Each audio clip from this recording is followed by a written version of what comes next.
नमस्कार मित्रांनो, उन्हाळ्याचे दिवस आहेत आणि मी आलो आहे आज साम्राज्यच्या रानामध्ये. तर या रानामधील खूप म्हणजे वनस्पती आहे, एकदम चांगल्या वनस्पती आहेत नाही का. जेणेकरून आंबळं जांभळं सगळं करवंद आंबे सगळेच काही एकदम मोठ्या प्रमाणात राहतात या रानामध्ये. तर मी आता चाललो आहे मित्रांनो सिद्धोबा म्हणून एक देव आहे, त्या देवाचं दर्शन घेण्यासाठी चाललो आहे. तर मी एकटाच आहे आज, काय माझे मित्रमंडळी नाही आली, त्याच्यामुळे मग मी तुम्हाला तो देवस्थान दाखवण्याचा प्रयत्न करतो. ह्या इकडे बघा, त्या ठिकाणी मंदिर आहे बघा, ते सिद्धोबाचं मंदिर आहे. ते तुम्हाला मी म्हणजे ते देवाचं दर्शन घेऊन पुढे तिकडे दिसतोय ना मित्रांनो, ते देवाचं दर्शन घेतल्यानंतर पुढे एक पावसाळ्यामध्ये बघण्यासारखं एक रिव्हर्स वॉटरफॉल म्हणून आहे, ते पण तुम्हाला मी दाखवतो. उन्हाळ्याचे दिवस आहे त्याच्यामुळे काही एवढं हे नाही, पण मग पावसाळ्याच्या सीझनमध्ये अतिशय म्हणजे बघण्यासारखं एकदम खूप सुंदर असं वातावरण तिथं असतं. तर आणि या ठिकाणी हा जो रस्ता गेला ना मित्रांनो, इकडे ती सांदनदरीचा रस्ता आहे. तर इथंच हे जो दिसते ना, इथंच खाली सांदनदरी म्हणजे जे आशिया खंडातील 2 नंबरची दरी म्हणून ओळखली जाते, ती सांदनदरी इथेच आहे मित्रांनो. तर आता मी सांदनदरीच्या वरच्या भागावरती, सांदनदरी खाली त्याच्यामुळं चला, तर आता मग सिद्धोबाचं दर्शन घेऊया आणि व्हिडिओ बघत राहा मित्रांनो. आजचा ब्लॉग हा मी पूर्ण म्हणजे सांदनदरीच्या आजूबाजूचा जो परिसर आहे ते सर्व तुम्हाला मी थोडक्यात दाखवण्याचा प्रयत्न करतो. तर नमस्कार मित्रांनो, तुम्ही बघू शकता आता हे आहे साम्राज्यचं रान. तर बघा किती घनदाट जंगल आहे आणि या जंगलामध्ये अतिशय म्हणजे बघण्यासारखं ठिकाण भरपूर आहे ते. तर बघू शकता आपण तिकडे वरती दिसतोय तो रतनगड मार्ग. तर बघू शकता मित्रांनो, हे सिद्धोबा महाराजांचं मंदिर आहे, देवस्थान. तर हे जिथं सांदन व्हायले ना, तिथेच हा लोकल हे देवस्थान इथं आहे सिद्धोबा महाराजांचं. तर मग आता आपण दर्शन घेऊया.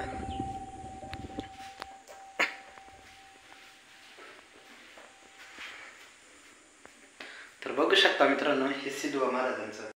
मित्रांनो, आता आपण दर्शन घेतलंय सिद्धोबा महाराजांचं. आता आपण निघणार आहोत तिकडं जो परिसर दिसतोय त्या परिसराकडे. तर मित्रांनो, या इकडे जाताना ना, इकडं सांदनदरीचा म्हणजे शेवटचा टोक आहे, जे कोकणकड्याचं शेवटचं टोक रिव्हर्स वॉटरफॉल असतं, तिथं पण मी जाऊन तुम्हाला थोडक्यात. नमस्कार मित्रांनो, बघू शकता तुम्ही रतनगड दिसतोय, तो रतनगड आहे. त्यानंतर रतनगडाची पर्वतरांग ही आणि ते त्याच्या रतनगडाच्या शेजारीच आजोबा सिद्धोबा असे गड किल्ले होते. तर त्या गड किल्ले पण एवढे काय स्पष्ट दिसत नाही. तर तुम्हाला मी आता ही अशी पर्वतरांग दाखवतो. मित्रांनो बघा, कळसुबाई हरिश्चंद्रगड अभयारण्य, या अभयारण्यामध्ये मी आता फिरतोय. तर मित्रांनो, हे एक पर्यटन स्थळ असल्यामुळे ठिकठिकाणी अशा कचरा कुंड्या ठेवण्यात आल्या ते. तर बघू शकता अतिशय कुठेही बघा असं हे वातावरण. बघा, हे करपाचं झाड आहे. तर अतिशय खूप जास्त प्रमाणात इकडे हे करपाचे झाडं या साम्राज्याच्या परिसरात आढळून येतं. तर याचं एकमेव उद्दिष्ट म्हणजे या करपाच्या जे फळं असतं, फळांची माळ वगैरे सगळंच बनवले जाते आणि ती त्यांची जे फुलं असतात, फुलापासून फुलं इतके गोड लागतात मित्रांनो. तर तुम्ही आले तर नक्की या आणि या परिसराचा आनंद घेण्यासाठी तुम्ही एक दिवस नक्की या. कारण मी स्वतः या परिसरातून लहानचा मोठा झाला आहे, त्याच्यामुळे तुम्हाला वाटत असेल की हा काही पण सांगतो, पण तसं काही नाही आहे मित्रांनो. या करपाच्या झाडापासून माळ बनवून ती गळ्यामध्ये घातली जाते. त्यानंतर त्यांच्या मणी असतात, त्या मण्यांची माळ. त्यानंतर त्यांचे फुलं पण इतके गोड लागतात ना, खूपच गोड. अतिशय सगळ्यात जास्त वनस्पती या रानामध्ये आहे तर ती करप. तर चला आता पुढे जाऊया. आता मी जाणार आहे मित्रांनो आता सांदनदरी या मार्गे. तर तुम्हाला मी सांदनदरी कडे जाण्याचा मार्ग तुम्हाला मी नमस्कार मित्रांनो, तर हा आहे सांदनदरीकडे जाण्याचा मार्ग, तो दिसतोय तो रतनगड. तर बघा आता आपण जातोय थेट सांदनदरी मध्ये, म्हणजे काही फार मी लई लांब नाही जाणार, परंतु जो एंट्री आरंभ मार्ग आहे तो तुम्हाला दाखवण्याचा प्रयत्न करतो. तर बघा मी मगाशी दाखवल्याप्रमाणे सगळे काही करपाचे झाड आहेत, अतिशय दाट सावली या करपाच्या झाडापासून मिळते. त्याच्यामुळे या रानामध्ये सर्वात जास्त वनस्पती म्हणून करपच आहे. तर बघा मित्रांनो, चला आपण निघूयात. नमस्कार मित्रांनो, बघा किती अतिशय दाट झाड आहे आणि सावली पण बघा किती थंडगार आहे मस्तपैकी. कुठल्याही प्रकारचा इथे ऊन बिन काही लागत नाही. तर बघू शकतो आपण हे असे. तर हा सांदनदरी जाण्याकडेचा मार्ग आहे. तर ही पावलं वाटे मित्रांनो सांदनदरीच्या तिथवर जिथे स्टार्ट होते तिथपर्यंत गेटवरती. तर तुम्हाला मी दाखवू शकतोय. तर मित्रांनो बघा, अतिशय सुंदर हवं असं वातावरण, निसर्गरम्य वातावरण या परिसरात आहे. तर कधी आला तर नक्की या आमच्या सांदनदरीला भेट द्या. तर मित्रांनो बघू शकता तुम्ही बसण्यासाठी सांदनदरीच्या इथं वरती गेट तिकडे गेट आहे. तर त्याच्या वरती इथं म्हणजे एकदम चौकोन करपाचे झाड आहेत आणि मध्ये बसण्यासाठी आणि विश्रांतीसाठी एकदम सुंदर असा वाटा बनवला आहे. तर बघू शकता तुम्ही वाटा पण एकदम छान आहे. आणि त्याचं बघा ते झाडाचं करपाचं झाड बघा कशा प्रकारे किती सुंदर प्रकारे किती फांद्या 1 2 3 4 5 6 फांद्यात ती. तर बघा ना किती, थांबा तुम्हाला दाखवतो. निसर्गाने खरं निसर्गाने चमत्कार घडून आणलाय. तर बघू शकता हा झाड बघा ना किती फांद्या, किती मस्तपैकी. तर हे मी नेमके ओटेच्या मध्ये बागे नाही का, एकच नंबर. तर बघू शकता. आणि चला तर आता जातो गेटवरती जाऊया आणि बघूया सांदनदरीचा मार्ग. तर बघा छोटे छोटे पावसाळ्याच्या मित्रांनो, उन्हाळ्यात नाही पण पावसाळ्यात आल्यानं हे सगळे हॉटेल चालू राहतात. अतिशय छोटे परंतु चव एकदम भारी असते या हॉटेलांची.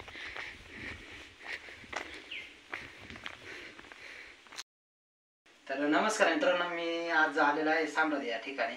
तर या ठिकाणी आमच्या या ठिकाणचे लोकल गाईड म्हणून ओळखले जाणारे नितीन भाऊ बांडे हे आपल्याला भेटले ते. तर नितीन भाऊ, म्हणजे तुमचा हा लोकल व्यवसाय म्हणजे कशा प्रकारे चालू आहे आता? सगळे तुमच्याकडे कोणते म्हणजे सगळे प्रकारचे म्हणजे ट्रेकिंग, जेवण बिवण सगळे, राहण्याची सुविधा सगळे करतात? हो, आम्ही इथं लोकल आहे सांब्रत गावामध्ये. सांदनवेली इथं बेस विलेज आहे सांब्रत गाव. तर इथं जवळच आमच्या घरापासून 10 मिनिटं लागतात सांदनवेलीला यायला. तर येणारे पर्यटक येतात ना, त्यांना आम्ही जेवण आणि राहायची सोय करून देतो, टेंट वगैरे लावून देतो.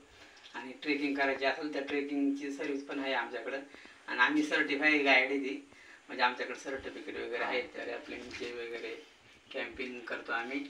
आणि ट्रेकला जर यायचं असेल तर माझा नंबर दादा स्क्रीनवर दे. तुम्ही जर येणार असेल तर मग आमच्याशी संपर्क करून येऊ शकताय तुम्ही. तर म्हणजे सगळ्यात जास्त म्हणजे पर्यटक कोणत्या सीझनला? आता सध्या ऑफ सीझन आहे, एप्रिल मे. आणि मे म्हणजे उन्हाचे दिवस आहेत ना, तर जास्त लोक येत नाही येते. दिवाळीच्या पिरियडमध्ये लोकांची खूप गर्दी असते आणि पावसाळ्याची पण गर्दी असते लोकांची. तर आता पुढे काजो महोत्सव आहे, तर या काजो महोत्सवासाठी पण इकडे गर्दी राहते का? हा ना दादा, आता मी एंडिंगला ना, तर काजो महोत्सव सुरू आहे. पहिला पाऊस जर पडल्यानंतर मग काजो महोत्सव सुरू असतो. तर कंटिन्यू जेव्हा पाऊस चालू होतो ना, त्यावेळेस मग काजो महोत्सव संपतो. म्हणजे 2 ते 3 हप्त्याचा पिरियड असतो काजो महोत्सवचा. या टायमाला खूप गर्दी असते इकडे. तर मित्रांनो, आपला म्हणजे प्रत्येक जीवनाचा क्षणाचा आनंद घेण्यासाठी या सांब्रत या गावामध्ये एक वेळेस नक्की या तुम्ही.